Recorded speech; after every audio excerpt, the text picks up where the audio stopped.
Several Jamaican workers are letting their voices be heard when it comes to abuses that they've experienced. Good evening, I'm Rockman Johnson. Thanks so much for watching Bounce News at 7.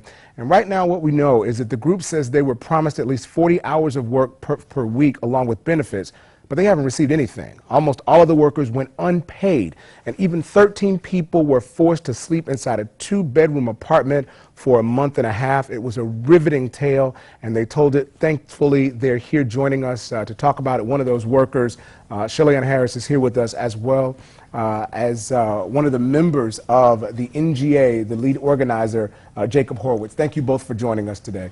And I want to get right to the heart of this. Here on Bounce News, this is something that one of our photojournalists, Tahir Lee, came to us and he said, have you seen this story where it's in essence modern day slavery? Tell me and walk me through what happened to you.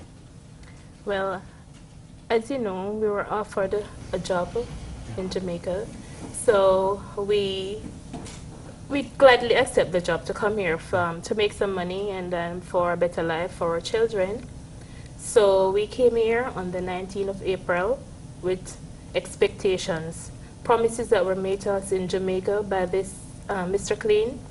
He told us that we'll get 40 hours work week and we'll be in furnished apartment, medical will be done, transportation, and drug tests and so on, but we haven't received any of those. In fact, our photojournalist was telling me that you guys got checks that literally said zero on the check. Yes, we did. But, let me give you an instance about me. Sure. I clean 3-story building, house, luxury apartment, condominiums. And when I worked for 2 weeks, I got 16 hours for 2 weeks. And when I work and I thought that I would get my pay, I got $0.00 along with a balance of $60.46 for rent. And this, they asked me for it. So they're billing you even though you're working every day? Yes. Jacob, tell me this. You're with the Guest Worker Alliance, and is this something unusual that you've seen, or is this case par for the course? Give us some details. Yeah, unfortunately, this case is all too common, and the circumstances that these workers are bravely coming forward today to expose, where their employer, Mr. Clean, used threats of immigration enforcement to force them to keep working in jobs at sub-minimum wage, is actually all too common. So what's rare is the workers are brave enough to come forward and defy the threats of their employer, as these workers did today. Now, Destin is a small community. Is this something you're seeing all over the country? I know you have offices in different areas of the country. Is this something that we're seeing all over the United States? Yeah, so the National Guest Worker Alliance is, as you said, a national membership organization. Shelly Ann is a member, and you might remember recently in Pennsylvania, a group of young guest workers came forward and exposed abuse at McDonald's in Harrisburg. Before that, workers came forward who were working on the Walmart supply chain in Louisiana, also as H-2B guest workers. In all of these cases, employers were using the threat of deportation to make workers accept, labor abuse. And, all this is happening in the backdrop of, the Republican Party coming forward and hardening their stance against immigration reform. When these workers show extremely clear example of why, why immigrant workers need to be protected, why we need immigration reform with strong worker protections. Standing by on the line, stay with us, guys. Standing by on the line is Brian Keith Williams, an attorney out of Los Angeles. Keith, are you with us? I'm here. Thank you for having me once again. Thank you for joining us tonight. And my question is, how are they getting around this, this Mr. Clean? And by the way, we did reach out to the Mr. Clean company over in Destin. They have not returned our calls or offered comment. But my question for you is, specifically, is this legal, and how are they getting around this? Oh, it's absolutely not legal, and I think your previous speaker hit the nail on the head.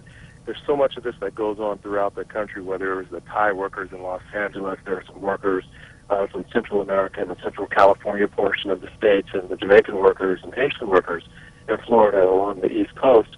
And the problem is so widespread that there just aren't enough enforcement officials to enforce it. The second part is these workers are working under threat. Either there's a threat that they won't get paid, that they won't be able to send money to their families, that they won't be able to stay here in the country, or that they will be turned into the authorities and then jailed as illegal immigrants. So a number of factors go into this, and it's one of those where folks have to just step to the plate and step up. And once they are known, then the enforcement officials come in and take some action. Tell me this, what kind of, Shelly-Ann is sitting here, what recourse does she have? She's not an American citizen, but she is a resident national, yes? No. What is your status, Right Shelly-Ann? now, I am just a guest worker. I'm Okay. here on an H-2B visa. But it's still official. It's Yes, the U.S. It's it not like is. you're an illegal immigrant Yes, here. it is official. So, Keith, she is officially here as a guest of our country. What is her recourse? Well, once you are in the United States and she is legally here on her H-2B visa, and even if you weren't legally here, the provisions of our Constitution and our federal law still apply, whether you are here legally or illegally. The example would be if you were an undocumented worker coming into our nation and you're stopped by the police, and the police have no reason, no probable cause to stop you, but we can still object to the manner in which the police stopped you. It's the same issue here. The laws of our country are newer to these folks who are in this predicament, and so whatever enforcement tools we have available to us to prosecute these cases are available to them as well. Let me ask you this, and I want to get back to you. And he said that one of the things that's key is that the provisions of the U.S. Constitution still apply to you. One of the things, and I guess, Jacob, this is more for you and to both of you, you have written to members of Congress, and you haven't gotten a response. Am I understanding that properly? Or? Well, so today, members of the National Guest Worker Alliance and representatives of this group of what we believe was almost 150 Jamaican guest workers called on the Republicans who represent the districts where they lived and worked, District 1 and 2, Yes. to change their stance on immigration reform and also call for a deep and thorough investigation. We did meet with representatives of Sutherland's office, and we will be calling on that office to But you hadn't heard take anything action. so far. Like I said, we had a meeting with the staff from the office, Right. And workers made a strong, request to that office, Okay. to call on the federal authorities to deeply investigate this, guarantee that these workers are protected, so that they can carry forward that investigation and really change their stance, because while these workers were preparing to organize and go on strike, Yes. these very same Republicans who were presiding over the districts where this abuse was happening were getting together and saying that immigration reform shouldn't It's something give we need these to kinds look of at. protections to workers. Let me add, we only have a few seconds left. I want to ask you, so right now, what's your status? Are you still working at Mr. Clean? What is the status with you in that company? Right now, the last conversation that I have with Mr. Clean, he said to me that I should go anywhere I want to go. If I want to go to family, I can go. And I asked him why, what is going to happen to us. He said nothing, he won't AWOL us, because he threatened to AWOL us, call immigration on us and deport us. So right now, I don't know where I will be going. Yes. I am not with them anymore.